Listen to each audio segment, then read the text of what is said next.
I've always wondered why I prioritize my looks so much. That's when I realized it's a girls' thing, because girls are raised to value our appearance. Through my experience in school, I've taken a notice that the girls who are praised the most and given the most respect are the pretty popular ones. You know, the ones who have high beauty standards, such as tall, skinny, pretty, light-skinned.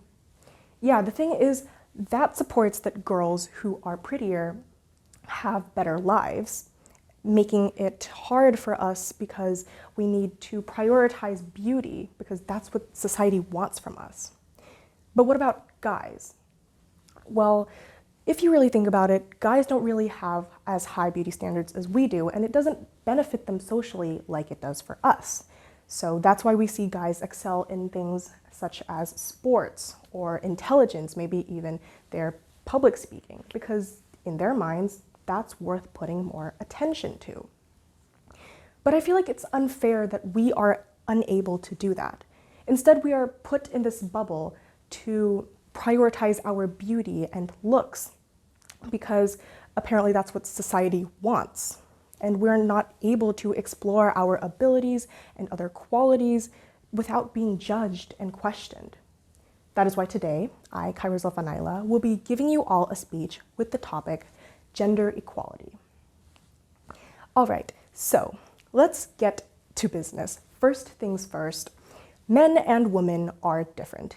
They excel in different qualities and abilities, but that does not mean they are not created equally. There is no one who should claim to be the better gender or the superior gender because that does not exist. So why doesn't society treat it that way? Instead, men are for some reason put on a pedestal and women are treated as objects as if we do not have feelings and lives of our own. This applies to girls almost their entire life, from their education to their workplace and even their safety. Okay, I'm sure plenty of you know that back in the day, loads of girls didn't go to school.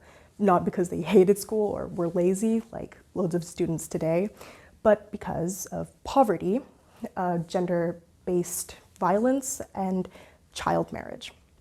It was believed that women, or girls, didn't need education because they would later become a mother, only needing to cook, clean, and take care of the household.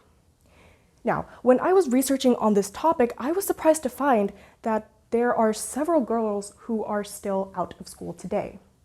Currently, there are 5.5 million more out-of-school girls than boys worldwide.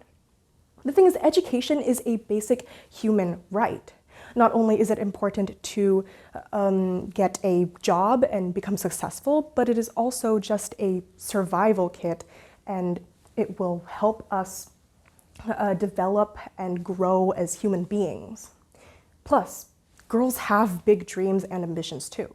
We will need education to reach those big dreams and ambitions.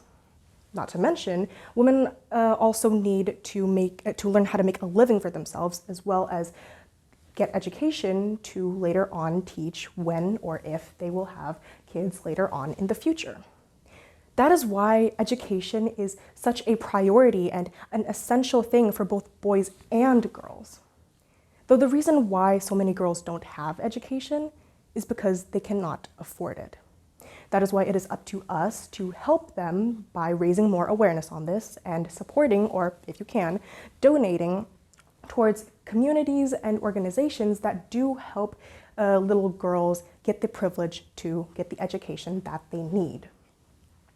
Now, I mentioned earlier that women need to learn how to make a living for themselves. But it's not that simple, because there's a problem. Men are paid more than women. It is reported that the gender pay gap is an estimated 16%. And in our country, Indonesian women are paid 23% less than male workers. It is stated that even though more female workers have a college or university degree than males, it doesn't change the pay gap or doesn't narrow it down. Now this is outrageously unfair. I think if women work as hard and as much as men do, then there is no point in having a gender pay gap. But I think we can at least all agree that safety and healthcare is something that both men and women need, right?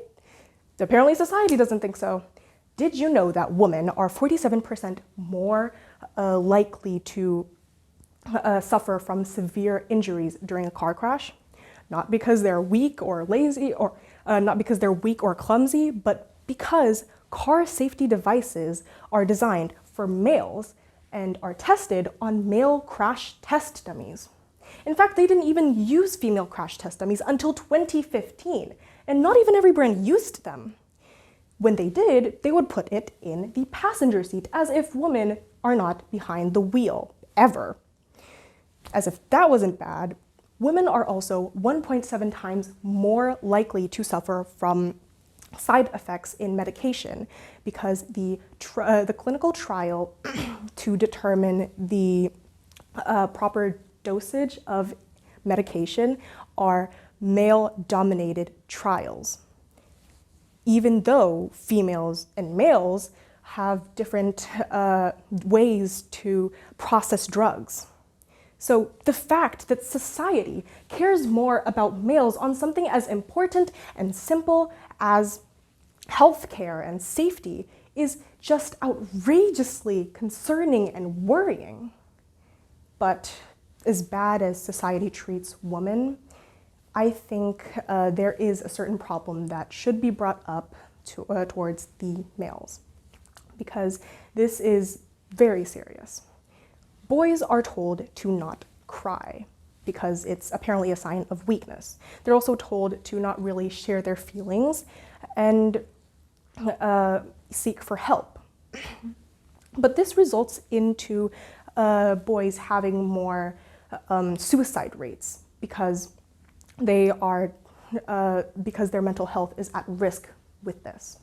Bottling up your feelings doesn't help anything. It makes things worse, because it will eventually turn into a mental illness that can lead to suicide, which is why there's so many suicide rates for males. That's why we need to teach our young boys that crying is okay and it's a normal reaction to an overwhelming amount of emotion. Okay, so after everything is said and done, gender equality is a very controversial topic that a lot of people argue on. You might not even agree with me completely on this entire speech, but we can agree that through research and an open mind, we will realize that this is not a fight between boys and girls on who is the better gender. It's a fight to get equality so we can all live together freely. There's still so many things that I haven't talked about or covered, and so many things that we need to do to make our world a better place later on for the next generation. But if I discuss about every single thing on gender equality, that will take us an entire day. So it's best to leave it at that and let you guys do the research on your own. This all takes a lot of time and effort, but it'll all be worth it because our lives begin to end the day we become silent about things that matter. All right, that is all from me. Thank you so much for listening to my speech. This is Khaira, signing out.